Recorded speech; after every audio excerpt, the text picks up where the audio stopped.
Imagine coming home from a long day's work. You call out to your child and you search for them in your home only to find them lying lifeless. A death by suicide and the victim of incessant bullying. Bully victims are between 2 to 9 times more likely to consider suicide than non-victims of bullying, according to studies conducted by Yale University. Bully culture in schools has become more prevalent. All schools must expel bullies. To the hostiles, I will show all of you statistics and studies that prove those who bully their peers to the point of suicide or otherwise must be expelled from school. To the agreeables, I will show you all why those who are bullying their peers and classmates must be expelled from school. I have personal credibility on this subject matter because in the past in grade school I have seen my peers being bullied and how it affected their lives. I have also known someone who has taken their life as a result of being bullied.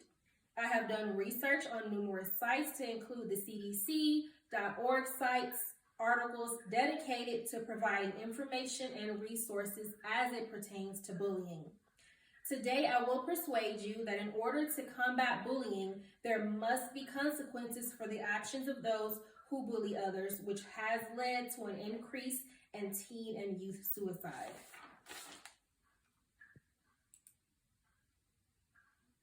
So, before we can tackle the monster that is bullying, we have to know what bullying is. So, bullying is defined as unwanted aggressive behavior among school-age children that involves a real or perceived power imbalance. The behavior is repeated or has the potential to be repeated over time. This includes actions such as making threats, spreading rumors, attacking someone physically or verbally, and excluding someone from a group on purpose. An imbalance of power is kids who bully using their power such as physical strength, access to embarrassing information, or popularity to control or harm others. Power imbalances can change over time and in different situations, even if they involve the same people. Repetition bullying is bullying behaviors that happen more than once or that have the potential to happen more than once. So we have several types of bullying. We have verbal, social, and physical. Verbal bullying is teasing, taunting, or threatening harm. Social is leaving someone on purpose, spreading rumors about someone, or embarrassing someone in public. Lastly, we have physical bullying, which is kicking, hitting, pinching, spitting, taking, or breaking someone's things. Now, outside of the three main types of bullying, which are all in-person and physical bullying, we have cyberbullying. Over the past 10 to 15 years, we have had the rise of social media via Instagram, Facebook, Snapchat, and Twitter, where embarrassing things are videoed, recorded, and placed on the internet, and they are on a loop and they live on forever.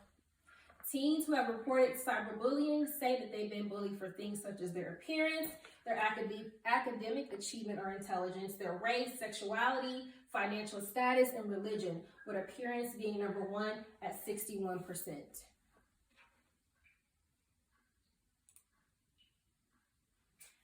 So, suicide is the third leading cause of death among young people, resulting in about 4,400 deaths per year. According to the CDC, for every suicide amongst young people, there are at least 100 suicide attempts. Over 14% of high school students have considered suicide, and almost 7% have attempted it. According to statistics reported by ABC News, nearly 30% of students are either bullies or victims of bullying, and 160,000 kids stay home from school every day out of fear of being bullied. A few more bullying statistics. About 20% of students ages 12 to 8 have experienced bullying nationwide. About 50% feel that their bully had more social influence, and about 56% feels that their bully had the ability to influence other students' perception of them, so getting students around and encouraging them to join in on the bullying. 31% felt that their bully had more money, and about 40% felt that their bully was physically stronger or larger than them. Also, we have about 5.2% of students that felt that they were being left out and excluded, 3.9% threatened with harm, about 13% being made fun of and called names or insulted, and about 1.4% who reported that their property was destroyed on purpose. Bullying as it relates to suicide. So, when a student is being bullied, certain things change. There are warning signs that will let you know that something is going on in that student's life. Some warning signs of suicide is showing signs of depression like ongoing sadness, withdrawal from others, losing interest in favorite activities, trouble sleeping or eating. We also have giving away favorite possessions and saying goodbye to people, saying or expressing that they cannot handle things anymore, or making comments that things will be better without them. Ways to help those who are suicidal. First and foremost, take all talk or threats of suicide seriously. Never tell the person that they are wrong or that they have a lot to live for. Instead, get them immediate medical help from professionals. Although we as parents and students and friends want to help, this is not our field of expertise, and it is best to leave this to the medical professionals. Keep weapons and medications away from anyone who is at risk for suicide. Get these items out of the house or at least securely lock them up. And lastly, parents should encourage their teens to talk about bullying that takes place. Communication is very important. It may be embarrassing for kids to admit that they are the victims of bullying, and most kids don't want to admit that they have been bullied or are involved in bullying. Students who are bullied suffer academically and fail to stay on track with their studies. Students who are bullied have a tendency to skip class or school more frequently. Students who are bullied are less likely to develop friendships and acclimate to their ever-changing school environments.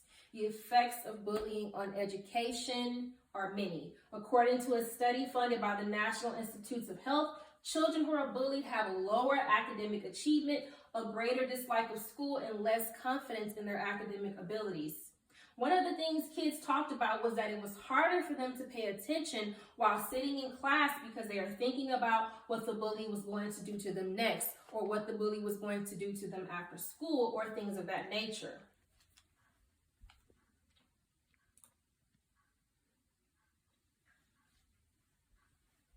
What can be done to minimize and potentially eliminate bullying in the schools? Parents of those who bully others should be notified immediately and remain fully involved to help take care of the necessary actions. There should be resources and counseling offered to those students who are bullying others to get to the very root of this issue. I do feel that it should be taken seriously and there should not be any leniency depending on the severity of the situation. So, some things that we can do to prevent bullying: have a clear definition of bullying, and we discussed what is defined as bullying at the beginning. Removing labels and addressing behaviors. Referring to students as bullies or victims just places judgment on a child, which can further that issue, so we need to remove those labels. Set clear and enforceable rules and expectations. Rewarding positive behavior is major. The same way that we would call out a student for negative behavior, students who are doing the right things need to be encouraged. So we need to reward good behavior with the hopes that they will continue down that path. Having open communication, which is also very important. When teachers have open communication with their students will feel more open to talking to them about their problems. This includes bullying.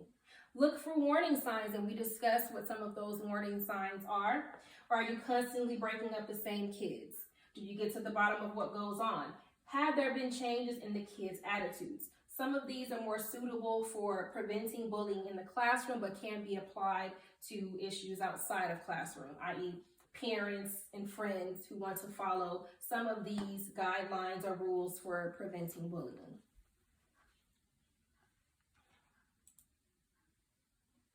Here we have a few resources where parents, teachers, friends, anyone can reach out and get further information on what to do if you feel someone that you know or love is being bullied. Obviously, you would call 911 if you feel a situation has escalated beyond your control or if it has turned violent. Here in Idaho, we have the Suicide Prevention Hotline, and we also have stumpoutbullying.org, which offers a chat line and other ways for teens to get help and offer help. We have the National Suicide Prevention Lifeline. Other contacts would be your school superintendent or the Department of Education.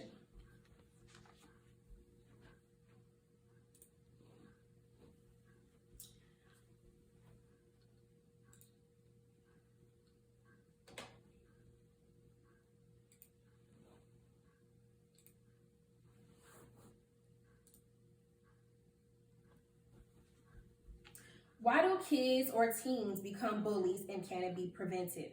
So some students may be feeling inadequate within themselves. They could potentially be bullied at home by their siblings, or even feeling that they're being bullied by their parents, which causes them to act out in the form of bullying. From personal experience, I believe that it's important to feel safe at school, to give yourself every opportunity to succeed by focusing on your studies, feeling empowered enough to be your true self without fear of being bullied for appearing different than your classmates because of things like financial status, social circle, or sexual orientation. Bullying in any form of physical or verbal abuse that leads to someone taking their life as a result of said bullying should result in that student being expelled and also reported to the authorities, where the hope is those involved will be brought up on charges after being expelled from school. I think this would deter bullying and hopefully be a step in the right direction to keeping our youth safe in and outside of school. In conclusion, I have shown you evidence that supports my claim that bullying has led to an increase in teen and youth suicide. With the rise of social media platforms in the past 10 years, cyberbullying is of extreme concern as well. Bullying should result in that student being expelled. Today, I have provided you with statistics and evidence that shows suicide and bullying are directly connected. Bullying has gone unchecked, and there is an increase in youth and teen suicide due to this. Bully culture in the schools has become more prevalent, and all schools must expel bullies. Everyone should feel it's their duty to report those who bully their peers. If more students would speak up and speak out against bully culture, we could see the number of deaths due to bullying decrease. Schools should strongly enforce a no bullying policy and hold all students accountable for their actions. Speaking out against bullying should be normalized to help against this ongoing fight and potentially save lives. We live in a society where ultimately we're judged for other reasons, such as the way we look, think, act, dress, or our sexual preference. There are those who will attempt to tear you down in an effort to make themselves feel better. These individuals may be broken and as a result are mean-spirited and unkind for many reasons, none of which are excusable. We must dig deeper and seek to help and understand those who resort to bullying and violence to ensure they receive help through the proper channels. If we are to put a stop to this, we must work to understand individuals who resort to bullying. We must also create an environment where students feel safe and are encouraged to report acts of bullying in an effort to protect those who are victims. Bullying someone is never okay. We all have to do our parts to ensure children feel safe at school. It's important that children and their peers speak out against this and that parents condemn their children's wrongful actions in a joint effort to eliminate bullying in and outside of schools. Bullying someone for any reason is never okay. We are all taking this journey through life together, and it's important that we stand together as one. Strong people stand up for themselves, but the strongest people stand up for each other. Thank you.